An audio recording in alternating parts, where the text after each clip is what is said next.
Penahanan guru honorer SD Ibu Supriyadi ditangguhkan pihak Kejaksaan Negeri Konawe Selatan, Sulawesi Tenggara. Ia ditangkap karena dituduh menganiaya muridnya yang merupakan anak anggota polisi.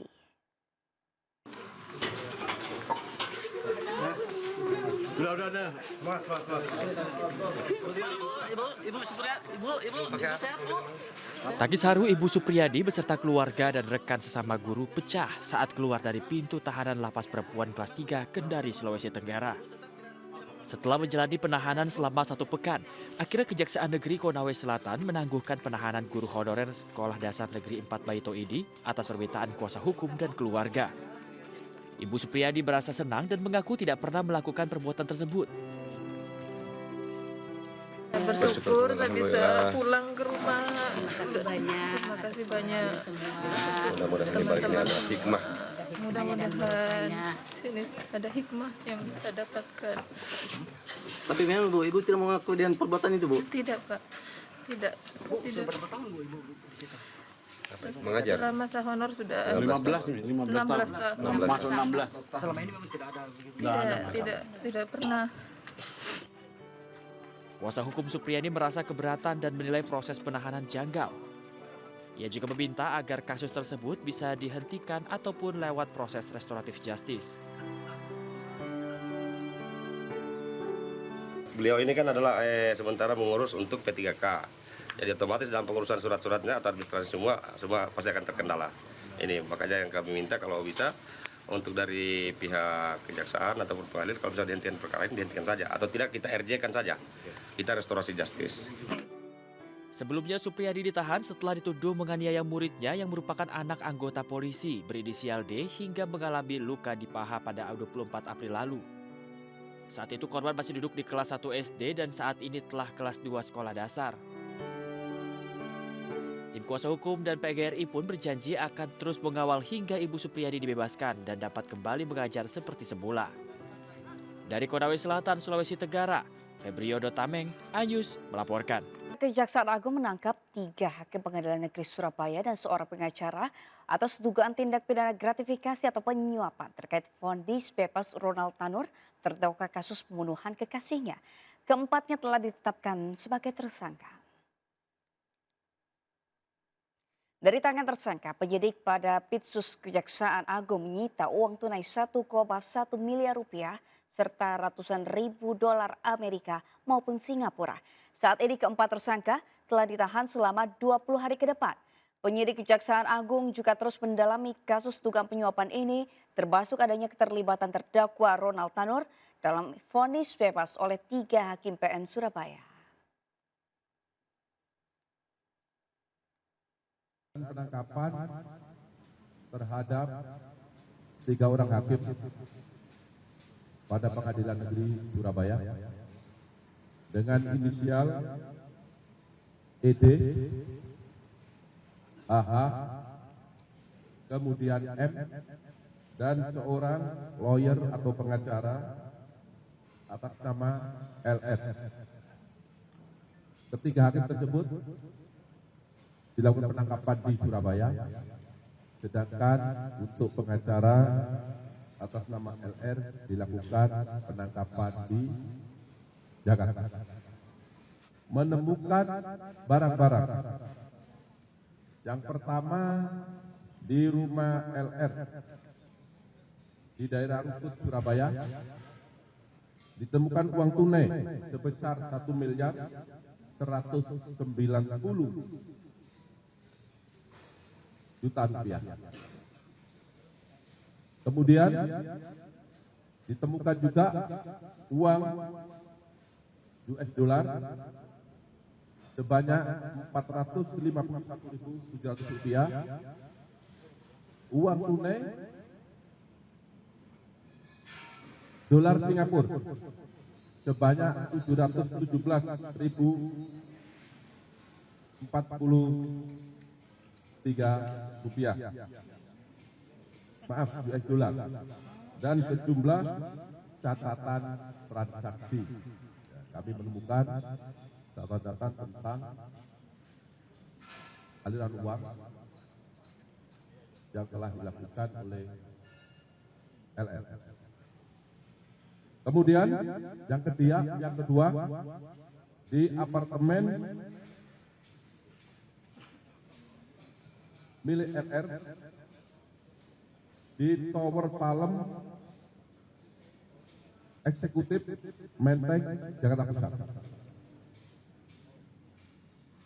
Di sana ditemukan uang tunai terdiri dari berbagai pecahan, ada dolar Amerika, ada Singapura, yang kalau dirupiahkan setara dengan 2.126.000.000 rupiah. Memimpin sidang perdana Kabinet Merah Putih di Istana Negara, Prabowo memanggil seluruh menteri Kabinet Merah Putih hingga kepala lembaga hadir dalam sidang kabinet. Sidang kabinet perdana dimulai sekitar pukul 15 sore tadi dan dipimpin langsung oleh Presiden Prabowo. Wapres Gibran Rakabuming Raka juga turut hadir dalam sidang kabinet. Sebelumnya Presiden Prabowo melantik 48 menteri, 5 kepala badan setingkat menteri, 56 wakil menteri, penasihat khusus hingga staf khusus Presiden. Saudara sekalian, sekarang saya kira adalah suatu momen bersejarah. Ini adalah sidang kabinet paripurna pertama yang saya pimpin.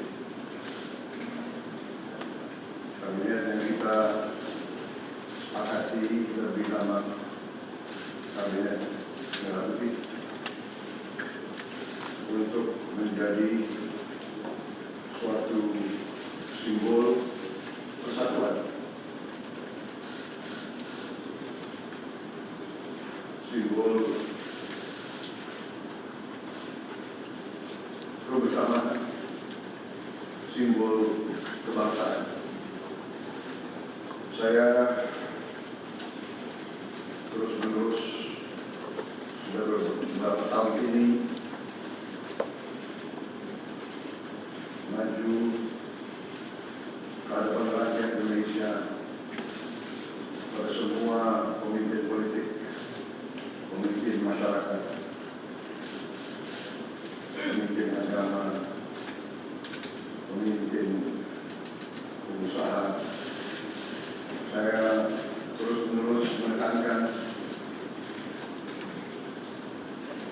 pentingnya bersatu. Sumber kunci keberhasilan kebangkitan suatu bangsa dalam sejarah manusia berabad-abad, kuncinya adalah bila elitnya bisa kerjasama, bila elitnya bersatu. Persatuan ini artinya adalah kita bisa sepakati mana adalah kepentingan nasional yang inti, mana adalah kepentingan nasional yang vital bagi kelangsungan hidup bangsa kita. Kita masing-masing punya kepentingan politik masing-masing. Kita masing-masing punya kepentingan kelompok masing-masing. Tapi manakala kita sudah bicara tentang bangsa dan negara, kita harus sepakati kepentingan nasional yang vital. Saya meyakini bahwa kepentingan nasional vital kita tentunya harus kita sepakati adalah kemerdekaan. Pemirsa, apa saja arahan Presiden Prabowo dalam sidang kabinet perdana di Istana Kepresidenan hari ini? Kita simak pernyataan para menteri maupun pejabat negara lainnya. Presiden memberikan arahan yang sangat detail, ya. Tapi intinya yang bisa kami sampaikan kepada teman-teman adalah bahwa Presiden memberikan arahan dalam rangka menyatukan visi agar kabinet ini bisa langsung aksi. Jadi menyatukan visi biar bisa langsung aksi. Presiden berikan arahan supaya kementerian, badan-badan segera menyusun tim kerja yang baik, tim yang bisa bekerja dengan baik dan bisa bekerja dengan efisien.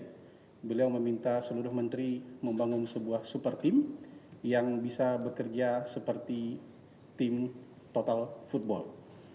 Kemudian beliau juga mengingatkan kepada seluruh kementerian dan kepala badan agar setia kepada tujuan kita berbangsa dan bernegara, seperti yang tercantum dalam pembukaan Undang-Undang Dasar 1945.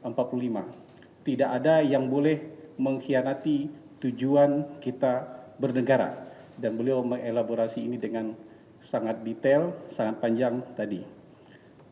Seluruh anggota kabinet dan kepala badan juga diminta untuk handal dalam mengelola kekayaan negara dan untuk bisa dimanfaatkan sebesar-besarnya untuk kemakmuran masyarakat. Birokrasi ya harus berubah dan harus bisa lebih cepat dalam melayani kebutuhan masyarakat. Jangan terlalu banyak membuat kegiatan-kegiatan yang tidak bermanfaat. Tadi Bapak Presiden juga... Presiden Prabowo Subianto secara umum menjelaskan, menegaskan kembali bahwa kabinet baru ini, Kabinet Merah Putih harus segera bekerja dengan baik, dibutuhkan kekompakan juga, termasuk juga bisa segera mengetahui segala permasalahan yang ada di lapangan sesuai dengan bidang dan domain masing-masing.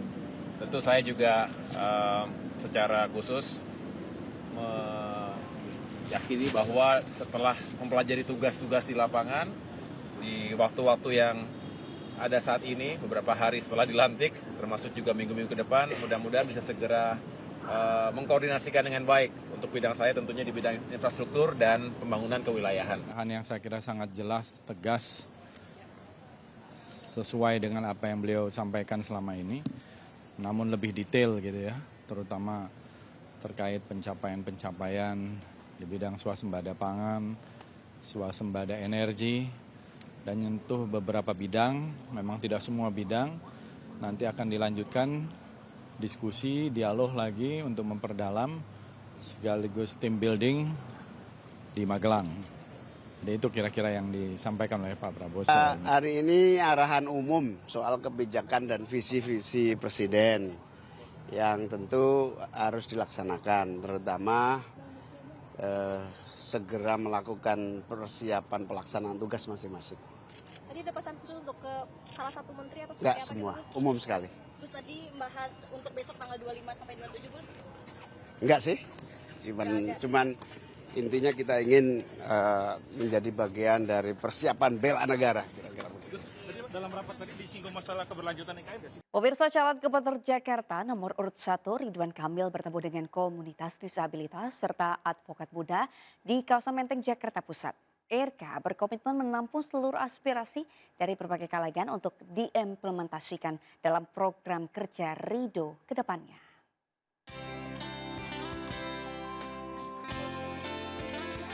Calon Gubernur Jakarta nomor urut 1 Ridwan Kamil bertemu dan berdialog dengan sejumlah komunitas di kawasan Menteng, Jakarta Pusat.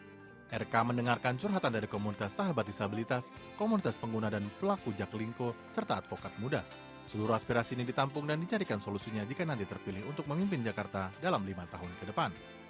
Untuk kita nih ya, lebih diperhatikan semuanya deh, kayak pendidikan, kesejahteraan keluarga, terus seperti lapangan pekerjaan untuk disabilitas, terus UMKM-nya terus berjalan, atau misalnya ada bantuan atau apa gitu ya. Curhatan dari disabilitas terkait pekerjaan, modal. Kalau modal kan ada kredit mesra yang sudah kita siapkan. Kalau pameran juga ada bulanan kita pasar malam nutup jalan itu ya, yang Car Free Night itu juga bagian dari promosi sambil nanti kalau ada opportunity lain. Mantan Gubernur Jawa Barat ini berkomitmen mengakomodir setiap permasalahan dan berjanji akan memperjuangkan hak-hak warga Jakarta, khususnya penyandang disabilitas melalui program kerja Ridho. Dari Jakarta, Muhammad Zulhilmi Abdul Roshid Ainus melaporkan. Pemirsa, sekitar sebulan lagi jelang pemilihan Gubernur Jakarta, pasangan calon gubernur dan wakil gubernur nomor urut 1 Ridwan Kamil Suswono mendapatkan dukungan dari komunitas Batak Marbisuk. Ridwan Kamil dan Suswono mendapatkan dukungan dari komunitas Batak Bar Pisuk yang dideklarasikan pada Selasa pagi di Gedung Pemuda KNPI Rawamangun, Jakarta Timur. Dukungan ini tidak hanya selama masa kampanye, namun hingga pemilihan nanti. Dukungan ini diharapkan dapat membawa paslon nomor urut 1 Ridwan Kamil Suswono memenangkan kontestasi Pilgub Jakarta 2024 satu putaran. Sebelumnya, calon gubernur Jakarta nomor urut 1 juga mendapatkan dukungan 22 organisasi etnisitas beberapa waktu yang lalu.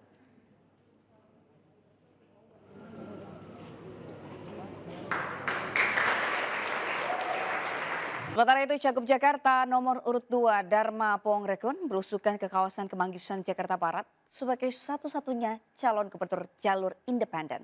Dharma berharap rakyat bersatu menjadikan Jakarta sebagai rumah bagi rakyatnya.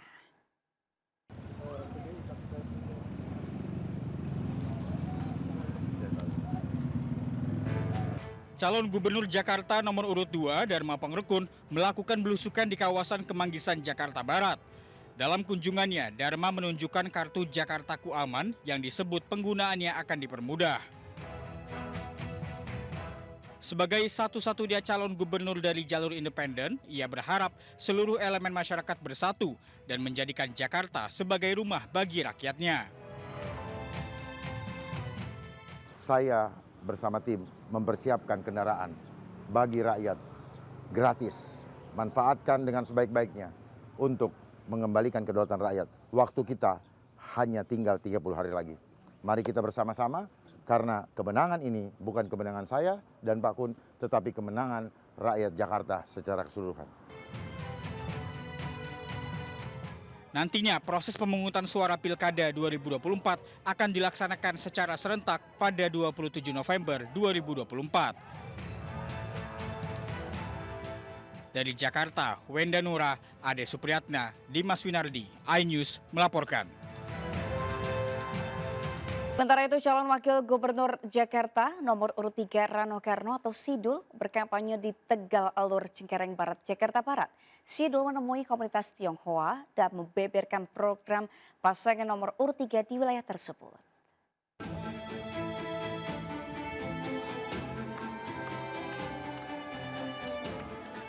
Cawagup nomor urut 3 Rano Karno atau yang akrab disapa Bang Dul mengunjungi komunitas masyarakat Tionghoa di Tegal Alur, Cengkareng Barat, Jakarta Barat. Rano langsung disambut masyarakat Tionghoa ketika tiba di lokasi. Rano sempat berdialog dengan warga keturunan Tionghoa terkait berbagai masalah seperti toleransi antar agama hingga persoalan investasi. Sidul kemudian berorasi di hadapan warga dan memaparkan program-program unggulan jika dipercaya menjadi Cawagup Jakarta.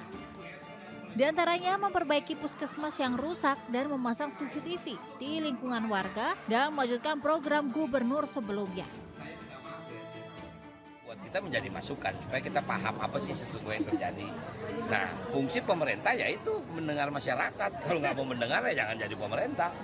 Kemudian apa cukup didengar? Tidak, harus ada eksekusi yang lain. Jadi itulah konsekuensi dari sebuah kepemerintahan di mana ya memang melayani masyarakat. Itu. Selain itu, Rano Karno juga berkampanye dan menyapa warga Rawabuaya, Cengkareng, Jakarta Barat. Di lokasi, Rano disambut seni silat Betawi. Rano Karno juga berdialog dengan warga untuk mencari solusi masalah-masalah yang dihadapi warga Rawabuaya. Dari Jakarta, Endang Priyono melaporkan. Sementara itu pemirsa, hingga kini hasil survei calon gubernur dan wakil gubernur DKI Jakarta masih terus bergerak dinamis. Lembaga Survei Indonesia telah mengeluarkan survei terkini. Survei digelar dari 10 sampai 17 Oktober 2024, tepatnya usai debat pertama digelar. Hasilnya pasangan Pramono Anung Rano Karno memimpin dengan 41,6%. Kemudian diikuti oleh Ridwan Kamil Suswono dengan 37,4%.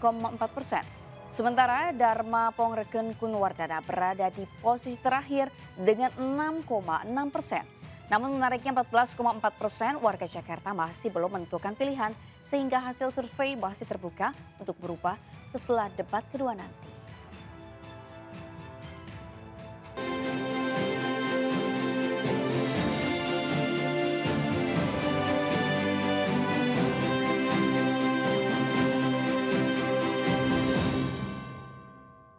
Pemirsa, kepulangan Jokowi dan Iriana ke kota kelahirannya di Solo, Jawa Tengah mendapat pengawalan ketat 8 pesawat jet tempur TNI Angkatan Udara. Dalam perjalanan menuju Bandara Adi Sumarmo, Jokowi dan pilot jet tempur saling menyampaikan pesan via radio kokpit pesawat. Usai purna tugas sebagai Presiden RI, Joko Widodo pulang kampung dari Jakarta ke Solo, Jawa Tengah melalui Lanut Halim Perdana Kusuma. Kepulangan Jokowi dan Iriana menggunakan pesawat milik TNI AU dan mendapat pengawalan ketat 8 pesawat jet tempur TNI Angkatan Udara. 8 pesawat jet tempur yang mengawal diantaranya 3 pesawat T-50, 4 pesawat tempur F-16, dan 1 pesawat Sukhoi.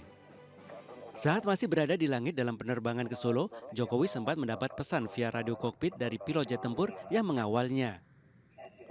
Seorang pilot mengucapkan rasa terima kasihnya atas pemerintahan Jokowi dalam memajukan bangsa Indonesia, terutama dalam memperkuat kemampuan TNI Angkatan Udara.